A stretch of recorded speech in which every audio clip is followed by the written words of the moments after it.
I was going to hug Butch to start on my way in, but I didn't want to get a 15-yard penalty. New WSU head football coach Jake Dickert has a very clear vision of the future for Coug football. He held his introductory press conference today, and sports director Brenna Green was there and talked one-on-one with the new coach. Normally, when a head coach has an introductory press conference, that's the first time many people around a school are meeting that person. That was obviously not the case with Jake Dickert's introductory press conference today. After so many unknowns over the last few months for this WSU football program, the familiar felt right.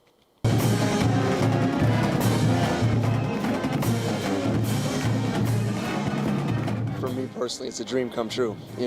Since I was a little kid, this is just something that I've always wanted. I've loved this game and invested a lot of my life in this game. Jake Dickert has never lived in one place more than 3 years during his coaching career, and at one point moved his family 8 times in 9 years. He's right that he's invested a lot in the sport of football, and now he's ready to plant roots down and invest in Wazoo.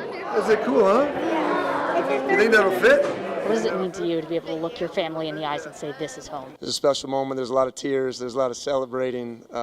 There's just a lot of happy faces. And, the last 6 weeks have been challenging, but to have that moment and to come home to these guys, it was so special.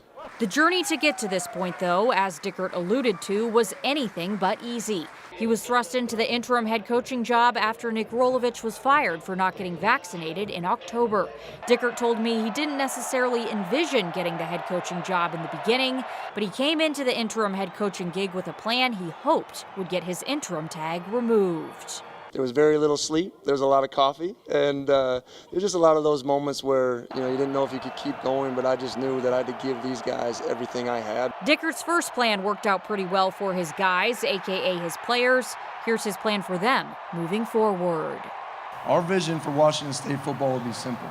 Okay, we're going to be building champions while we're relentlessly competing for championships. We're going to have champions here at Washington State, and they're going to be champion people first and foremost. I'll teach our guys to love themselves, to love each other, and to love the process daily of what we all go through and challenge ourselves. And they will understand that because I love them, I will challenge them every day to become the best versions of themselves as people and as players.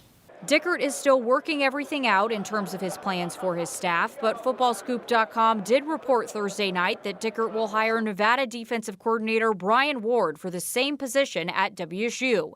As for Dickert's plans for the offense, I think the biggest philosophy I have on offense is players over plays. Okay, and we're going to center this around Jaden and his development and what he can do in the future. And he's just starting and he's just blossoming into what he can become.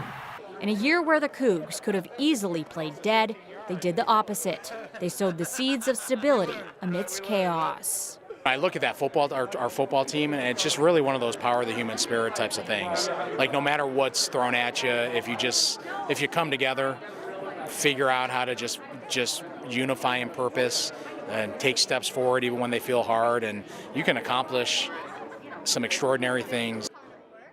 I did ask Dickert what was next for him. He says, well, I've got practice at 7:30 in the morning, got a bunch of recruiting meetings. Of course, there is a lot of questions about this staff that will also be worked out over the next few weeks. Reporting in Pullman, I'm Brenna Green, KREM 2 Sports.